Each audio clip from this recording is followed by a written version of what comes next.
From the racing capital of the world to the Alabama roller coaster, welcome to round 3 of the iRacing INDYCAR Buttkicker qualifying series. And here at the Barber Motorsports Park, it's time to unleash the Dallara IR18s and ratchet our way towards the halfway mark in this championship season. Welcome along, folks, to RaceSpotTV. My name is Arjuna Kankipati. Delighted to have your company once more on a Thursday evening.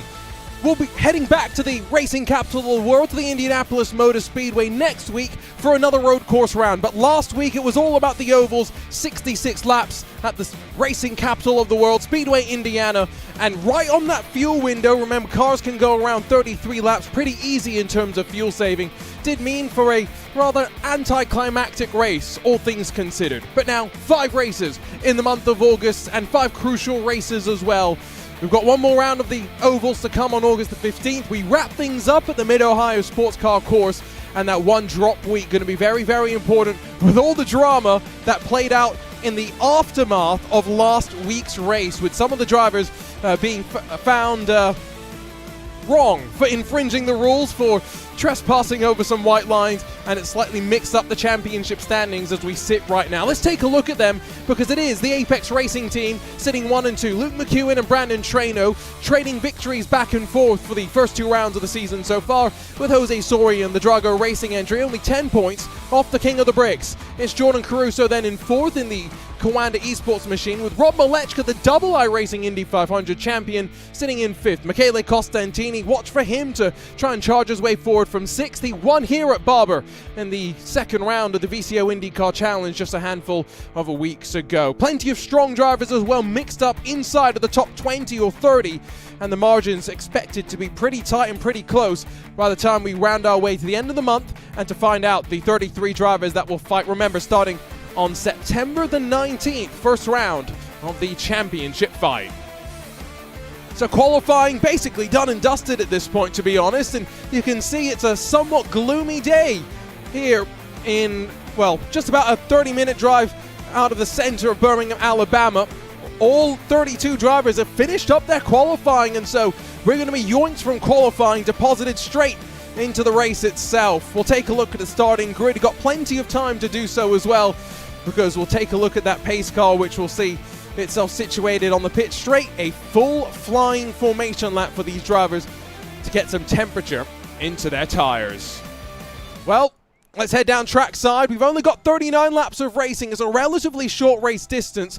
What's it got in store for us? And well, Kawanda Esports were 1, 2, and 3 in the second round of the VCO INDYCAR Challenge. Here, it's Diogo Pinto that rises to the frontier in qualifying with a 105.741. He missed that round of the championship, to be fair. Peter Berriman will start alongside, less than a quarter of a tenth of a second splitting the two of them, with Cooper Webster, Jordan Caruso, former teammates, sharing row 2 with 1,000th of a second splitting them. Michele Costantini lines up inside of Luke McEwen with about 1/10 or so splitting those front 3 rows, and then a whole train of red line entries. Sam Coitet, Florian Lebiga, Gustavo Ariel, and Josh Bosch Thompson to round out your top 10. It's Sotomuto in 11th, and that Williams Esports number 2. He's got Jose Soria alongside, who, let's not forget, started the championship out very strongly, second on the streets of Long Beach. Phil Krause has got some work to do from 13th, while Oscar Mangan tries to channel some Devlin DiFrancesco from the outside of row 7. It's Tamas Shimon 15th, Michael Romanidis 16th, David Toth, Jaden Munoz, the rest of your front 18 positions, just around half a second off of pole. Bobby Zelensky, Moreno Sorica round out the top 20. It's Michael Gianni inside of row 11. He's got Ricardo Rico for company, with Ivan Machado Perez and Marcos Nunez the rest of the top 24. The Drago Racing car of Nico Wierzbicki is alongside Carlos Diguez on row 13. Daniel Ferguson and Manu Kubo Torres on 27th and 28th, while Lucas Prada and Wado Leo 29th and 30th. Leo got some work to do, as does Veyron and Moore. No representative times on the board for either of them, to be fair, but it's going to be interesting what the strategy has in store, as off and away we get ready to see the field run for their formation lap. Remember, if you're new to the world of INDYCAR, 2 compound of tires. We've got the red alternate sidewall tire, the green sidewall Waiuli's only used on the street circuits. It's the slightly softer but less durable compound of tires. So Always interesting to see exactly which compound the drivers want to start with. Now, we do have these cool conditions with which the drivers are rolling themselves away for this formation lap. So you can see 36 degrees track temperature maybe does not seem particularly cool, but I promise you it will throw some doubt into the drivers' minds. Throw your attention to the left side of the screen and the wave of red. Its primary compound tires, it would seem, for the majority of the field. Jordan Caruso and Michele Costantini, 4th and 5th positions. Going to be watching for them on those primaries. Sotomuto, Phil Kraus, just outside of the top 10. They'll be starting on the primaries as well. And they'll be on the inside down into turn 1, which is a fast-flying left-hander down the hill as well. Well, they're going to be really under pressure from the likes of Jose Soria, Oscar Mangan. Once you get back into the mid and tail end of the field, though, you do find to see the primary compound tire in a little bit more free regard. So clearly, lots of drivers thinking, let's use that. It should very much just be a one-stop race, by the way.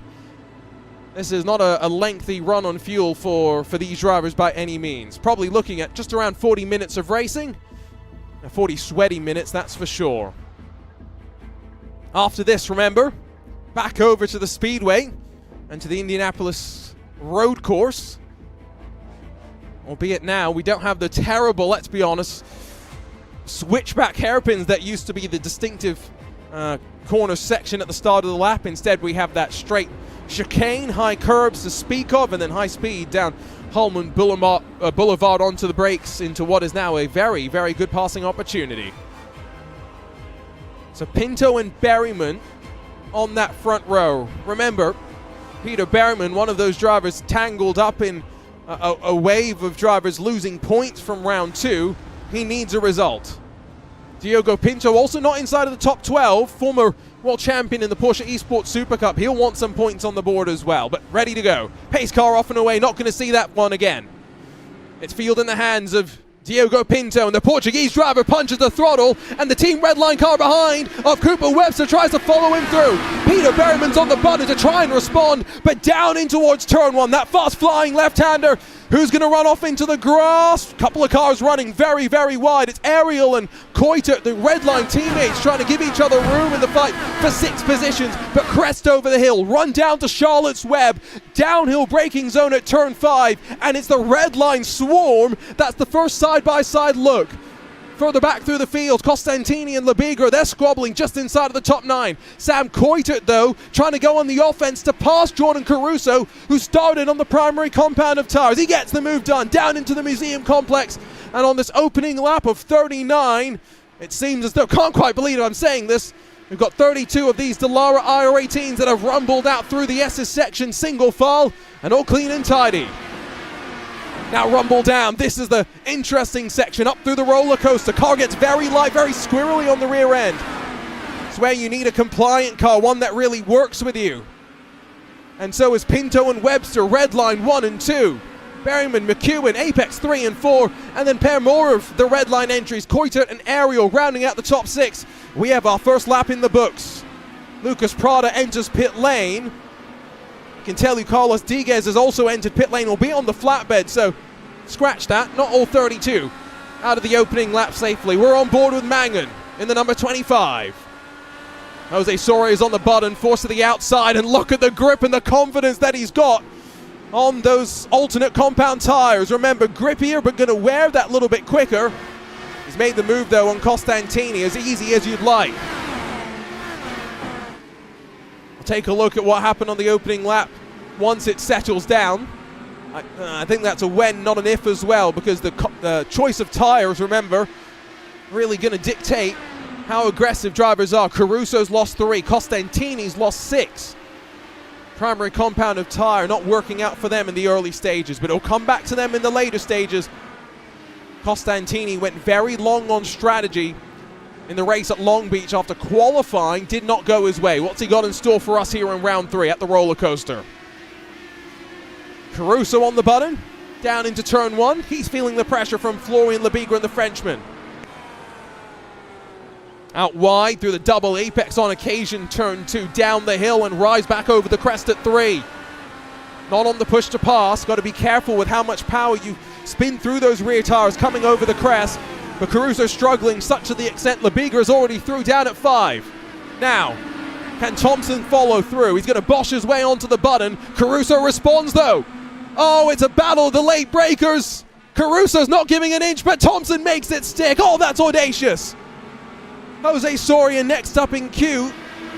Caruso already losing 2 positions so far today. Or rather in that 1 lap alone. Connor Harrington jumps into the YouTube chat with the comment that we were trying to avoid, but no Georgina's around, fortunately. For those that missed the reference, we had a mannequin appear on track during the NTT INDYCAR Series visit here in 2024. Came out of nowhere, surprised the crew at NBC. Let's be fair. Surprised Pietro Fittipaldi, who also ran over him as well. Or her, I should say. Poor Georgina. Off to the grass they go once more.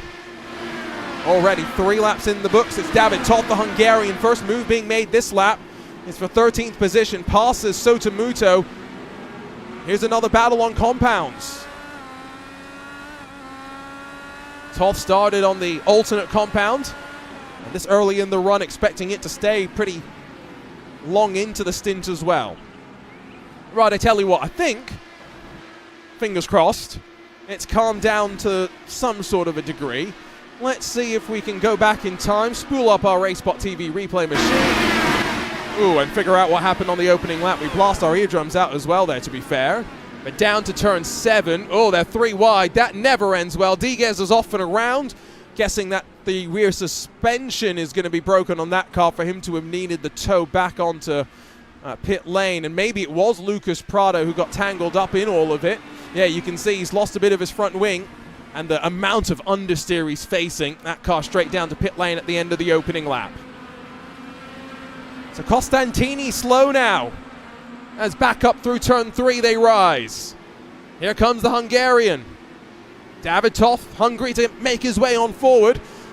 It wasn't the best pun, if I'm honest, as Phil Kraus behind, getting absolutely swarmed by Tamas Shimon, and now Michael Jani. That's 2 positions in the space of 2 corners for Kraus, whose private label team Hype Machine. Victorious at Iowa this Saturday in the 3rd round of the VCO IndyCar Challenge.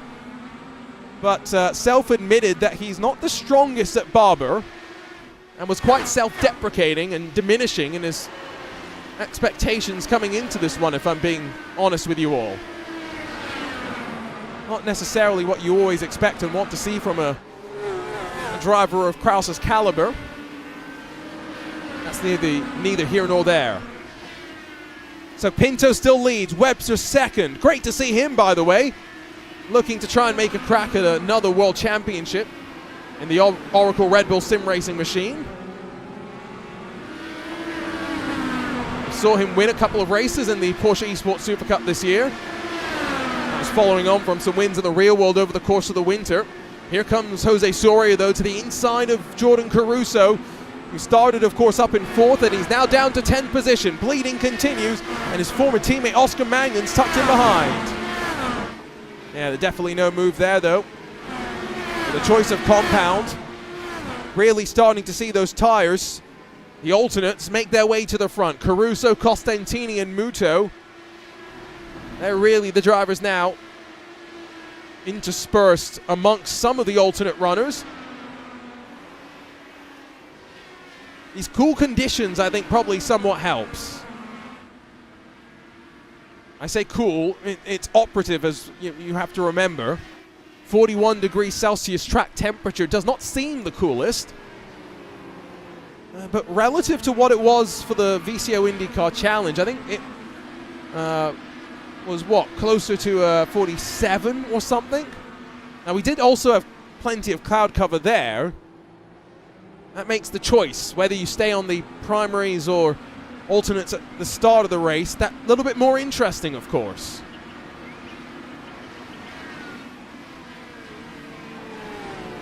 Down into turn 7 again they go. You look on the track map, it's not much separation through the field. You have that gap between Labigra and Gustavo Ariel at the tail end of the lead train as we watch them right now. There's a little bit of a gap then between Jose Soria and Oscar Mangan. Again, that's, I think, just a case of the way that the runner on the primaries, that being Jordan Caruso, has slowed down a couple. But outside of Lucas Prada and Carlos Diguez, we still have the 30 cars running out on track. So just 2 retirements inside of the opening, it seems to be 4 laps or so. We sit over the shoulder of David Toth, who's already up 5 positions, which you'd sit there and think biggest mover of the day. No, that's Elliot Veyron, one of those drivers that failed to qualify very well. He's already up 12 positions, but only to 19th. Watch the hands here from David Toth. Square the car up, then get onto the power. Got those fat rear tires to really rely on. And here through the dirty air, through the S's. Sounds like there was a little feather of the throttle, not brave enough to go pedal to the metal. And saving a bit of fuel down to the roller coaster. Oh, Oscar Mangan! Hold on to that bucking Bronco. A pink and blue machine slides back into line. Well, that was a moment for the Irishman. 11th position and allows Caruso some breathing room. Toth looks to the inside, but only puts the pressure into the mirrors. Laps are flying on past. Race is just flying on past as well. 2 laps to go until 10 complete. And when do these drivers think that we'll reach the crossover point? If you take a look at the bottom of the screen, you'll see the comparison between the various teammates out on track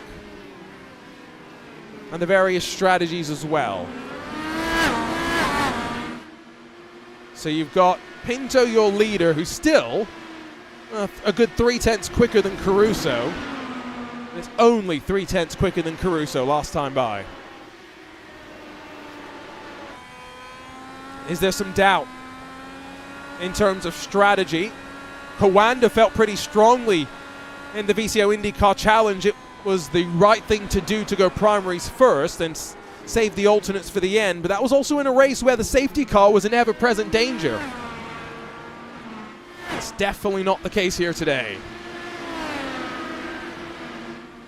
Let's ride with Peter Berryman, driver that needs some points. Fast hands at work as he catches the natural oversteer of his Apex Racing team number 13. Oh, lock up from Webster. Might just have been the right front in the air as he rolled down the hill. Let's not forget that the Apex Racing team, victorious in both of the opening rounds of the championship in this top split so far. Only problem is, look at those team logos on the left-hand side. Oh, you've got 6, technically. Cooper Webster, Oracle Red Bull Sim Racing with Team Redline. 6 Redline affiliated cars inside of the top 8. And it's just Luke McEwen, it's just Peter Berryman breaking up their party. And a party that I did see Luke Crane in chat for, as ever. Hasn't had to stay up over the weekend for 24 hours as well, that helps.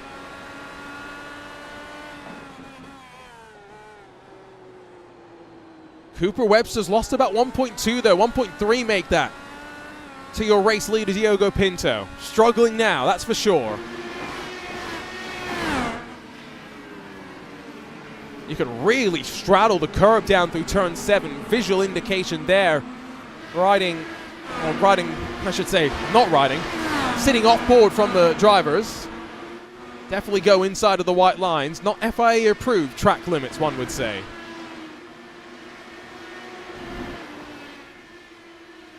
Eduardo Leo. New Team Redline driver, by the way. He was also formerly at Altus Esports alongside of Oscar Mangan. It's good to see Team Redline picking up a new driver. There is their brand new charge. He's in front of Bobby Zelensky. He's got Ricardo Rico in front. But down in 22nd, this is not ideal for Leo as it sits right now. Neither for the likes of Jaden Munoz, you'd feel. Texan sits in 20th, but let's not forget, these are all drivers that are very much hoping that the tire strategy will cycle back towards them in the latter half of the race.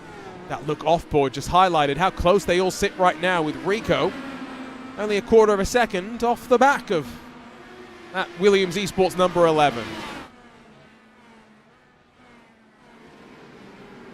And as ever, got to give credit to Williams where it's due.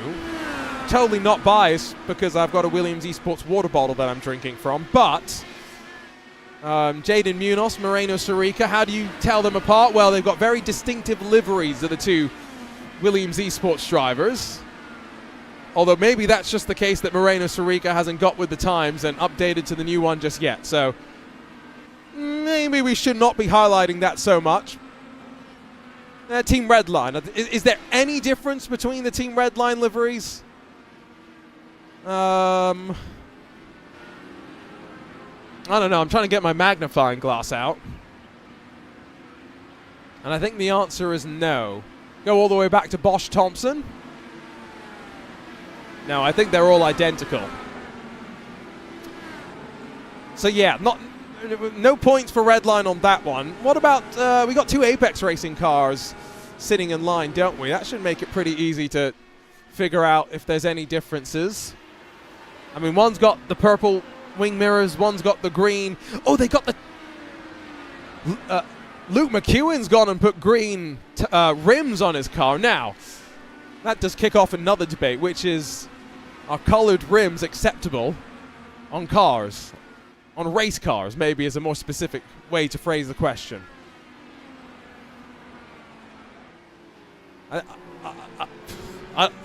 I once got told in the Craig Setup Shop Discord that wheels can either be black, white, or gold on rare occasion. Now, that to me does mean that your wheels are allowed to be multicolored, because that's three different colors, by definition multicolored. But I don't know. Are green wheels, and that's a very specific choice of green as well, to be fair to Luke.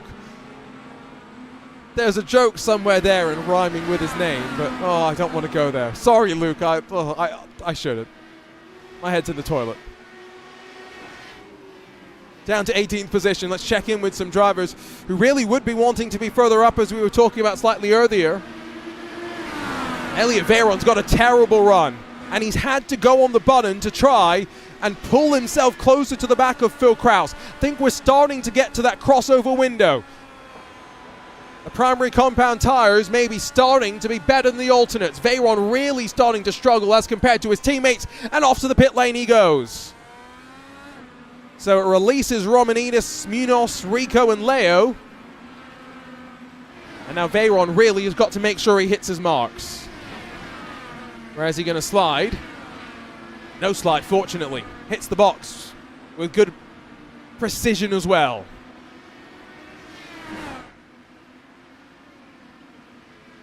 .7 seconds, the margin up front. Diogo Pinto's looking very, very strong right now. Now, we didn't actually get to see the Team Redline cars in that race at Barber, which Michele Costantini won. We did see Peter Berryman look pretty strong in that race, just the timings of the caution not exactly working in his favor. I think some, Berryman included, might argue that he was the fastest car on track at times. There is no one coming down pit lane this time by up front, though. That was an interesting choice, whether they'd follow in. Elliot Veyron, who 8.1 seconds. That's the mark to keep in mind for pit stop times. Oh, we got a fight. Leo and Rico. Michael Johnny has decided to bail, by the way. It's a red line up front going counter to Kawanda. Now, which one of the sim racing juggernauts is correct here? Johnny and company coming from deep in the field and qualifying, so maybe a slightly different perspective for them though. Almost halfway through this race, on lap 16. Your race leader has led every single lap so far. Does not have the fastest lap though. That was Sam Coiter, 107.206. Conditions though only getting cooler. And there comes Peter Berryman onto pit lane. He's going to try something different. Right, so he's got the call from Mark Tranter in his ear. Box, box, box, and now where does that feed him in? Is he going to get some clean air? This is important. Mangan slides on through. Costantini, Mutos, Tamas Shimon, and a handful of others. Oh, Luke McEwen's on the push to pass. You can tell that Apex have coordinated this. McEwen's coming in next lap. I can almost guarantee you that. And they found some clean air here, haven't they?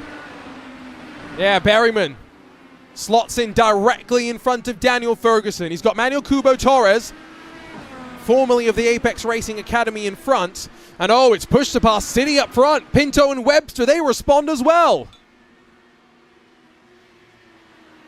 So is it time for a pit party? No, it's just time to pick the pace up, it would seem. Except if you're Luke McEwen, called that one. He's going to be very, very close, though, to that World Sim Racing Buttkicker entry of Daniel Ferguson. I'd be a little bit worried.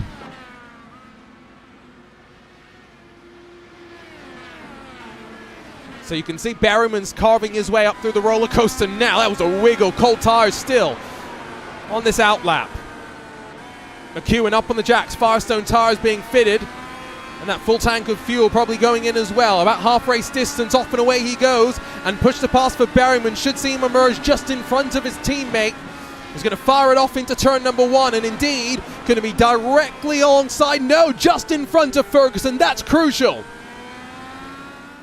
And in fact, he might even be in front. No, never mind. Berryman does hold on to the spot. Oscar Mangan, Jose Soria, and David Toth all come in as well. They emerge just in front of Michael Johnny and Elliot Vare on the pair of Kwanda drivers. I think we need to kind of get a sense for undercut, overcut. Where do we stand? Pinto stays out one more lap. 18 complete. Half race distance now achieved. So Caruso still not quicker on the primaries. We'll wait and get an update when we can from Berryman. There he is. His teammate rides behind. Let's sit from the nose.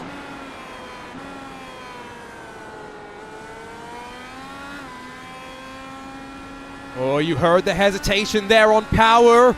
There was lots of understeer. Marcos Nunez has come into pit lane this time by in the fiercely forward machine. So that makes 8 drivers having pitted so far today. And Pinto is burning those push to passes away. So is Sam Coiter. Very sneaky though. The Brazilian contingent in our chat. Lango, Gustavo, Ariel, yet to use a single one of the push to passes so far. You can see that on the left side of the screen. Once again, Pinto breaks the timing beam. Webster follows. If you are Team Redline, this is when you want to grab your shot. You sit first through 6th. Dominating proceedings right now is Tamas Shimon, next driver to make something happen on pit lane. Got Ivan Machado Perez following him in. Well, that was a very committed pit entry as well. There should be no major drama, though, in terms of the fight with Berryman and McEwen. Net race leader still.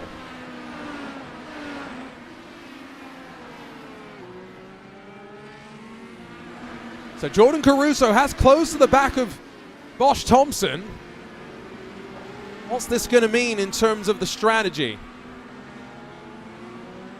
You can see it's a consistent 3/4 tenths of a second that Thompson is losing to Caruso behind. At some point, we'll get a new photo for Jordan Caruso, don't you worry. Pinto's in! Pinto's in! Right, who followed? And I heard someone crash on pit entry. I'm almost positive. Maybe I was wrong. Maybe I'm hearing things. Gustavo Ariel's gone long. Now, he's probably saved a bit of fuel, not using any push-to-passes, and just sitting behind his teammates. Are we going to have a race off pit exit?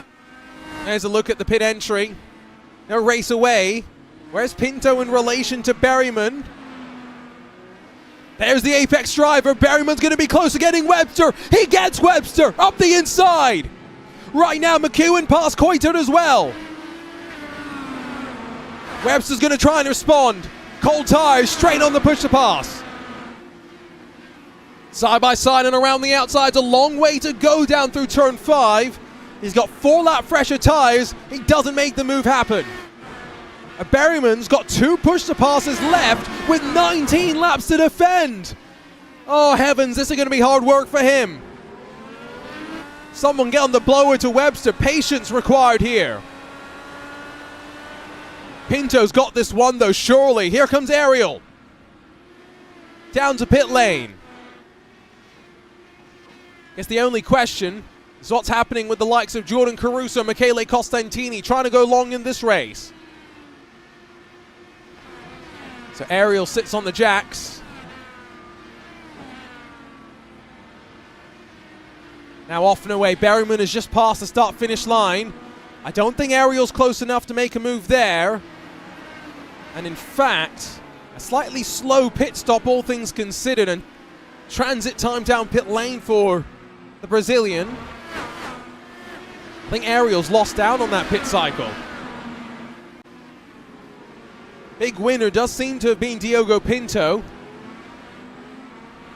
Cooper Webster, though, really going to frustrate Luke McEwen in what is now the fight for 3rd position. There is your race leader, Caruso, who sits inside of the top 5 in points with 2 rounds in the books. One of those rounds being an oval as well, maybe not the one that many would have expected Jordan Caruso to have been sitting nice and high up in points after. Here comes Phil Kraus into pit lane. His private label team hype with Powerslide Motorsports number 28. Makes it to the end of 22 full laps. And as Nikodem Wozbicki has a big moment down through the roller coaster. Cars roll around the outside. Wozbicki yet to pit. All these drivers passing him have already made their final trip and one and only trip down pit lane. He pulls to the side. He does not want to be any sort of trouble. Here comes Kraus though on the pit exit. Williams eSports driver of Sotomuto going to be alongside. Although the Japanese driver holds on. He's got 18th position. So your top 7 yet to come down onto pit lane. Make that top 6. Eduardo Leo's just blinked up front.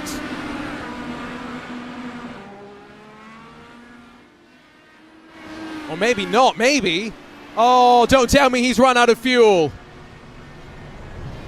A rookie error for Eduardo Leo.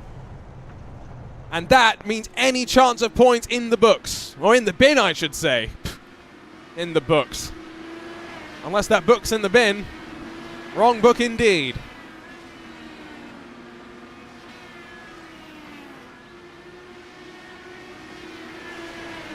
That's not great. That is not great indeed. Right, Ricardo Rico, where is he going to emerge?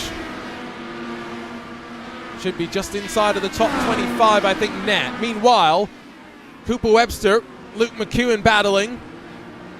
I think we're also going to now see, potentially, Sam Coitot go on the offense as well. Here he goes to the outside. Webster's going to try it as well. Neither of the Redline cars make their move, but this is Apex versus Redline. This is what we've signed up for. And not wheel to wheel through the S's. McEwen holds on for now. Meanwhile, race leader Jordan Caruso into pit lane. So which former Porsche Tag Heuer Esports Super Cup champion will lead here? Will it be Pinto? Will it be Caruso? That did not seem like Caruso knew where to go, I'm just going to say. What's his total transit time? It's not too bad. It's about right on the money. So Caruso is just in front of Jose Soria. He's a good 10 seconds off of Diogo Pinto. And he's got this little bubbling battle pack to all fight his way through. Oh, Coiturt's got it. Coiturt's got it. He passes McEwen. Sprung the surprise out of nowhere down through Charlotte's Web. And down through turn 7, Museum Corner. No chance to respond. So to Muto, Oscar Mangan, Phil Kraus. There's 3 in this one. Muto's on the inside. Oscar Mangan here is on the primary compound of tyre, expecting to struggle early in the stint.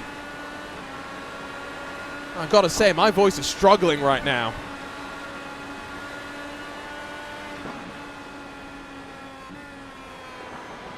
Oh, Mangan's going to slip. Costantini's next to pit. Yeah, and there goes the move. It was always going to be on. Kraus has just got so much more grip. All right, where does Costantini feed out? Oh, there comes Jose Soria. Neck and neck, but Soria's got it, and Caruso's made a mistake. My word, this is crazy. So Caruso's made a mistake on cold tires and allowed those to get back involved. Soria made the move, and now, Costantini was barged out wide. I tell you, I'm nervous right now. I can only imagine what it's like for the drivers. That's Caruso just driving wide at the penultimate corner, you know?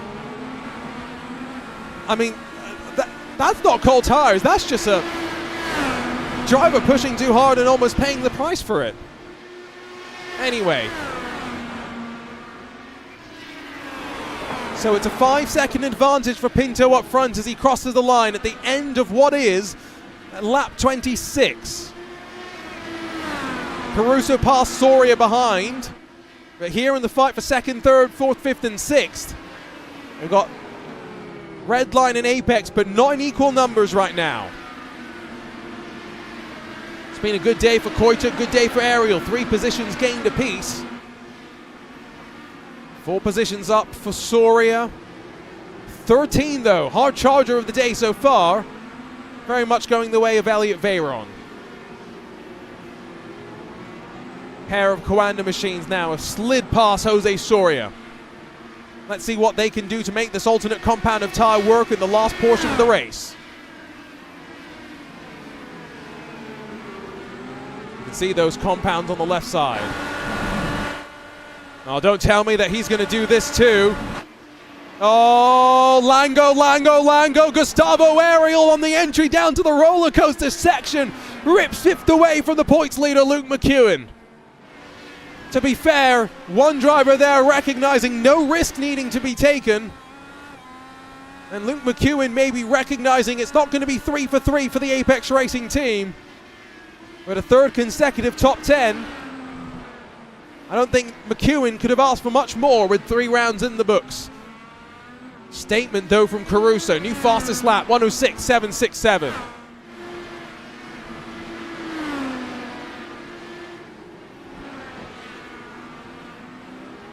Peter Berriman still's got that pressure on him.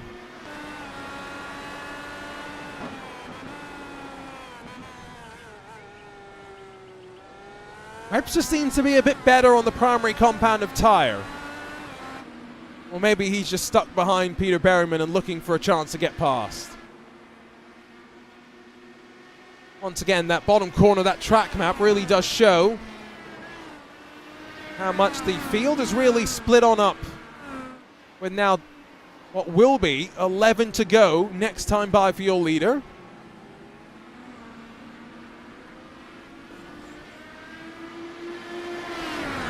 .107.955 for Pinto. So he's lost about, 1.2 seconds to Caruso last lap? 1 second. Never trust the commentator's math. Caruso's just past Luke McEwen. That's the first Coanda car through. Costantini, he'll slip through as well down at turn 5. Almost overdrives the corner, but gets it wound down just in the nick of time. So keep an eye on the lap times now. Left side of the screen, you'll be able to see the lap times as they roll on in from each of the drivers.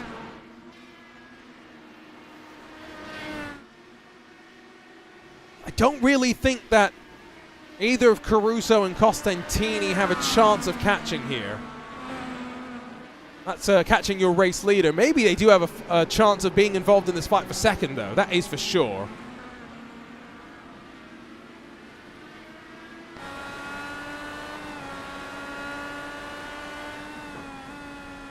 There's all sorts of things that these drivers would have done to get these setups dialed in.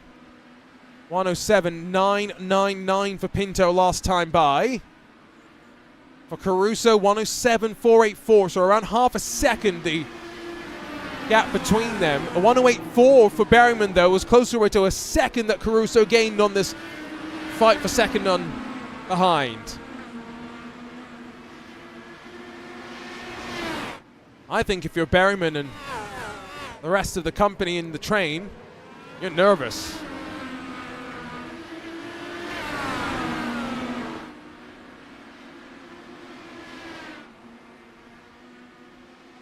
It's what, 3 different red line machines as well, just sat there and waiting. Uh-oh. That's your championship leader who's dropped down even further. Is this a driver trying to stay out of trouble? Or is there damage to that car?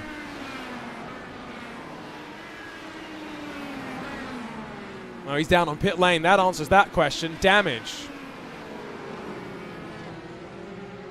Not all going according to plan.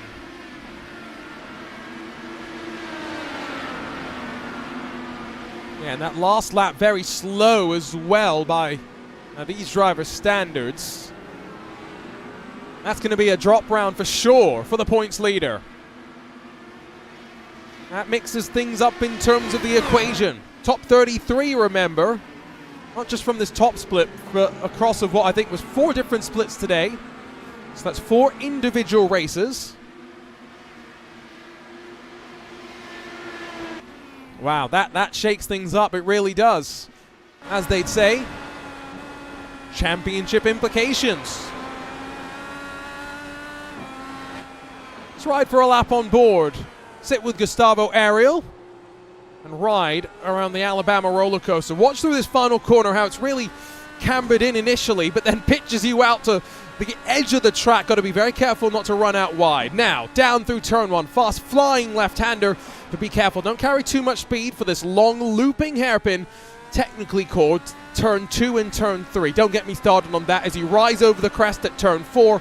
Very easy to get the back end stepping out on you as the car gets light. Brake just before the 2, down into turn 5, 5A, and 5B. I don't even know how that happens as well. And then a very short run into the braking zone at turn 7, down through 7A. Watch the usage of curb on the left, and then rotate the car through 7B. Your right front sometimes will be up in the air, and you'll 3-wheel it down through the corner. Through the S is dirty air, a problem here in the race. Hope you've got plenty of downforce to deal with that when you're especially 3-4 cars deep in line. And then down through the roller coaster. Be patient here.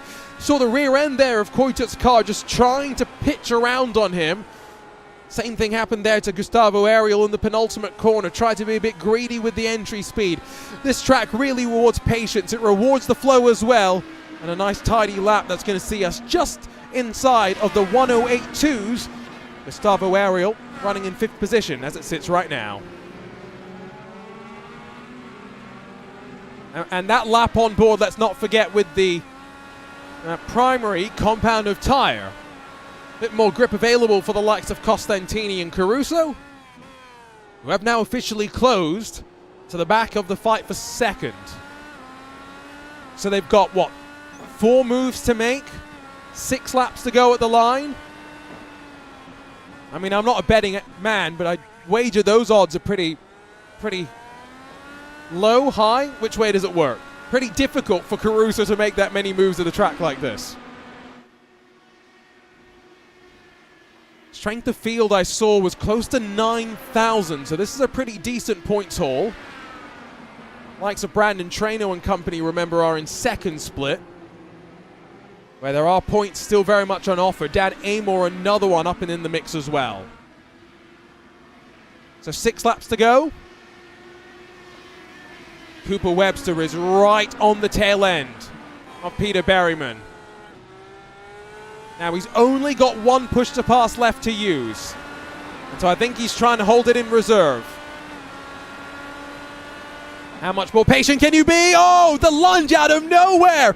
Overcooks it, overcommits. Berryman with the switchback, holds on to second. And now Sam Coytert's going to hold on, not going to force the issue here. He'll bide his time. That was a little bit a day late and a dollar short, as Martin Brundle would say. Berryman saw it in the mirrors, gave him room. That's what Webster, though, can do here with some teammates behind. He's got that cover. Caruso has now officially joined the hunt, by the way. This is now a train from 2nd to 7th.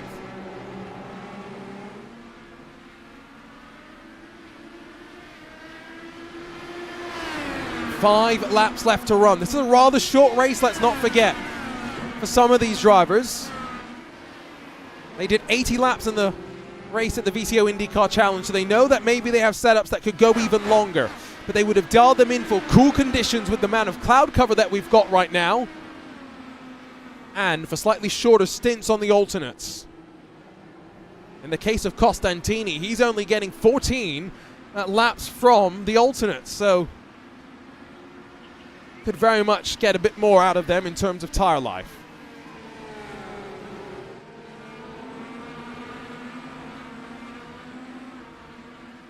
It is difficult to pass, though, where, if you are Jordan Caruso, are you feeling confident enough that you still have the grip this late in the day?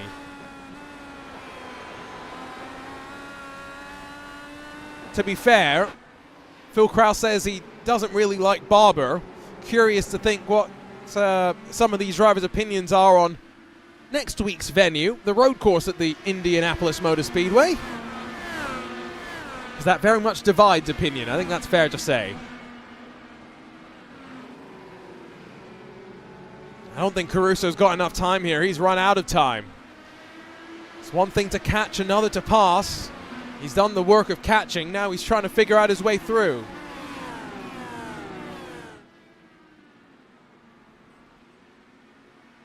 Now, he does have a couple more push-to-passes left than a couple of the drivers in front.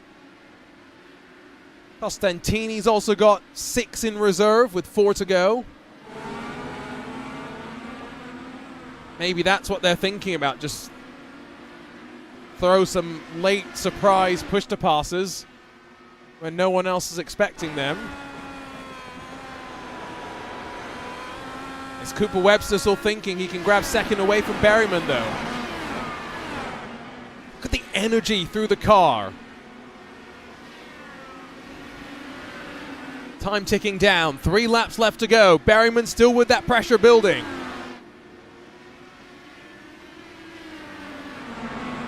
I think at this point, Caruso and Costantini, their job's done. They know they're not making any moves more. So it puts the onus on to the likes of, well, Florian Lebigra, Josh Thompson. Could their red line cars get in front of Jose Soria, who's having another great day in that Drago Racing number 30. Remember, 32 cars, so Jose Soria barely made it in the iRating ranking to get into this top split. He was very close to being demoted into that second split. He's gonna get a pretty decent haul of points by the time he leaves this very dynamic racing facility. And very, very comfortable, you'd have to say, in terms of points.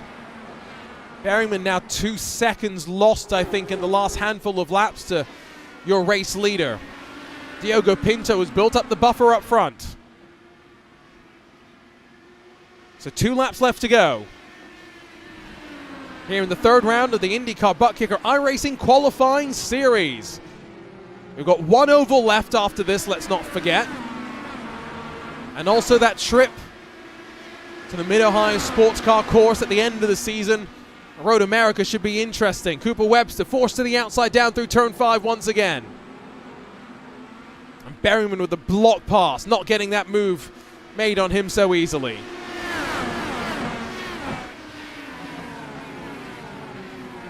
In a day where the points leader somewhat stumbles, it's a pretty good day for some behind. And amidst all of the drama in the post-race shenanigans after the round at Indianapolis, some very provisional results about to be on screen, with Team Redline maximizing their trip here today. Up front, Diogo Pinto has seen the white flag. 1 more lap to go at the Alabama roller coaster. The pressure builds up now to a boiling point for Berryman. Can he hold on?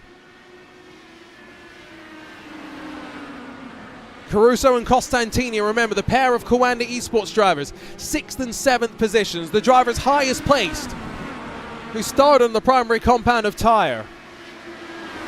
A strategy that, in many ways, I don't think worked as intended. Both of them have lost 2 positions from where they started. For the most part, those that have lost position did so in terms of strategy as well. It was only a short lap count, yes, but short lap counts, as much as maybe I would have wanted a longer race, don't always mean for boring races. That is the important thing. And so again, in a day where the championship leader ends up in some trouble, up front, no such trouble for Diogo Pinto, as the former world champion in the Porsche Esports Super Cup crosses the line, the winner here in round 3 of the INDYCAR Buttkicker iRacing qualifying series at the Barber Motorsports Park. The rest of the field behind will cross the line. Peter Berryman got turfed out through the final corner. He will drag a broken Dallara R18 back towards the line, and he might not even end up inside of the top 10. Oh my goodness, Cooper Webster's had an impact down at the final corner. Well, we knew it was coming. I said it built up to a boiling point, the tension. And let's go straight away, take a look at the replay and what happened here. I mean, I don't know what Berryman could really be expected to do differently in this situation. The look from up above will show that, I mean, Webster barely had the front tires alongside. That's suboptimal, to say the very least. Frustration will build for the Apex Racing team after what had been a almost perfect opening 2 rounds of the championship. It is now Team Redline that respond and strike back with their first victory in this top split of the INDYCAR Buttkicker iRacing qualifying series. And it's a very happy Diogo Pinto that's going to cross the line and take that checkered flag, hoping that we get the chance to chat with him and maybe catch up with how he's feeling in this Dallara IR18. So they're all making their way around back to the pit lane on their cool-down lap. And well, as mentioned, I think we have some rather provisional race results to take a look at, because not sure what's going to happen behind. One thing I know for sure is Pinto will celebrate and do some donuts in victory lane. Cooper Webster, though, may not hold on to that second position. Sam Coitert, Gustavo Ariel. A very good day for Redline overall, as they really showed some performance, while Caruso and Costantini, a pair of Coanda Esports drivers, strategy not on their side. It's Berryman down in 7th with a broken IndyCar at the end. He'll be frustrated, that's for sure, with Soria, Thompson and Labigra, the rest of your top 10. Sotomuto 11th, Phil Kraus 12th, with Oscar Mangan, David Toth, Michael Romanidis, Tamas Shimon, Michael Gianni, Elliot Veyron, Jaden Munoz, and then Ricardo Rico, the rest of the top 20, with Moreno Sarica, Bobby Zelensky, Marcos Nunez, Manuel Kubo Torres, Daniel Ferguson, and Nathan Moore, the pair of World Sim Racing esports drivers, and then Nico Wisbicki, the final driver, scored on the lead lap to make that 27, scored within around 60 seconds of the finishing driver up front. Eduardo Leo 1 lap down. Luke McEwen is down in 29th with Ivan Machado Perez alongside Lucas Prada and Carlos Diguez. Amongst those drivers, really, well, not enjoying their time here today.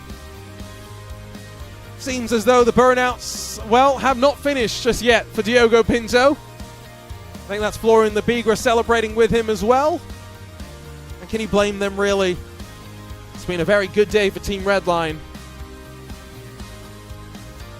Let's hope that they will give us the chance to come and have a quick chat. But while the seemingly never-ending spin cycle continues from Pinto, here's a look at where we head next week. As mentioned, to the road course at the racing capital of the world. Should be a lot of fun when we make our way for what is going to be a 37-lap affair to the road course at the Indianapolis Motor Speedway.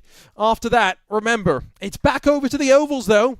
108 laps to go racing at the Worldwide Technology Raceway before Road America, another purpose-built road course, leads to Mid-Ohio Sports Car Course, the final round of the championship. 5 races in the month of August. There's not much time to breathe by any means for these drivers. It'll be very, very interesting just to see exactly who's left at the end standing. And remember, who ends up in this top split? Because as contenders are falling away, it'll be allowing those behind just to make themselves known. Diogo Pinto is going to come and join us for a quick chat, so we'll give him a sec. Those donuts went on for quite a while, so I don't blame him if he's still a little bit dizzy in trying to figure out where to join the broadcast booth. And hoping that we can maybe also get you a bit of an update in terms of point situation. Still waiting for, I think, all the races, though, to come to an end. The spinning wheel on my end does still show McEwen in the points lead. I'm not sure if those are updated points though, so still a long way to go until the end of the season. Don't think this round likely to be terminal for his hopes. Let's have a chat though with our race winner Diogo Pinto, who joins us now. Diogo, impressive donuts I've got to say, but an impressive drive up front as well. Leading for the majority of the laps, really not worried in any way, in a 9-second, almost 10-second margin of victory. Talk us through what happened to you out here in round 3. Hello, can you guys hear me? We got you loud and clear, buddy. Yeah, great. It was quite a fun race. Pace was very good. We as a team have been pretty bad in this car, and it's nice to finally get up to pace. And yeah, it was a pretty fun race. P1 in qual and P1 in race. There's not much more to say, I guess. So give us your rating out of 10 for this track, because I'm guessing you've never actually done a race here before. I've done one race here. One 3 race, years ago, okay. 3 years ago. I quite disliked it in a GT car on an open wheeler. It's awesome. I really like these American tracks on really high downforce cars. So it's always a lot of fun to practice and to race. And when it goes well, it feels even better. Love it. And, you know, you say that you've been missing a bit in terms of the team with the setup. Clearly with, you had, 6 drivers inside of the top 8 at one point. So clearly have done some work to dial it in. How are you feeling, though, in terms of the ovals as well? Because we didn't get to really see you too much in terms of Redline last week at Indy. We got one more oval at the Worldwide Technology Raceway. How are you feeling heading over there? Yeah, well, the last week I was in Split 2, so naturally you didn't get to see me. But yeah, at Indy specifically we were quite poor, but we had the VCO series last time at, I don't remember the track, but it was an oval and I was pretty fast. I think I was 4th catching the leader. So I think in the oval we are not there yet, but we're getting there. In the road side of things, I think we're finally up to pace where we have a fast enough car to win every time we go out on track. And if you ever needed an indication as to how busy these drivers are, Diogo Pinto was racing at Iowa on Saturday. He'll be racing. Where are we racing this Saturday, Diogo? Should be Belle Isle. There you go. At least you remembered that one. Yeah, I'm not an expert on oval tracks. Fair enough. Diogo, congratulations. Looking forward to seeing you this Saturday, and looking forward to rolling around next Thursday to seeing how things go at the racing capital of the world. Yeah, thank you. See you then. Appreciate Pinto taking the time post-race to come and chat with us. It's very late, let's not forget, for him. And so, here from the Alabama roller coaster, let's wrap up our coverage of the third round of the INDYCAR Buttkicker iRacing qualifying series, with Redline responding to Apex on top in the first 2 rounds of the championship. Remember, we'll be back from the racing capital of the world for 37 laps of the road course on August the 8th, before trips to the Worldwide Technology Raceway, Road America, and the Mid-Ohio Sports Car Course to round out the season. Thanks so much for joining us on behalf of our team here at RaceSpotTV. Arjuna Kanki Party saying sayonara from Barber. The Alabama roller coaster had it all for the drivers. Diogo Pinto, the one standing on top.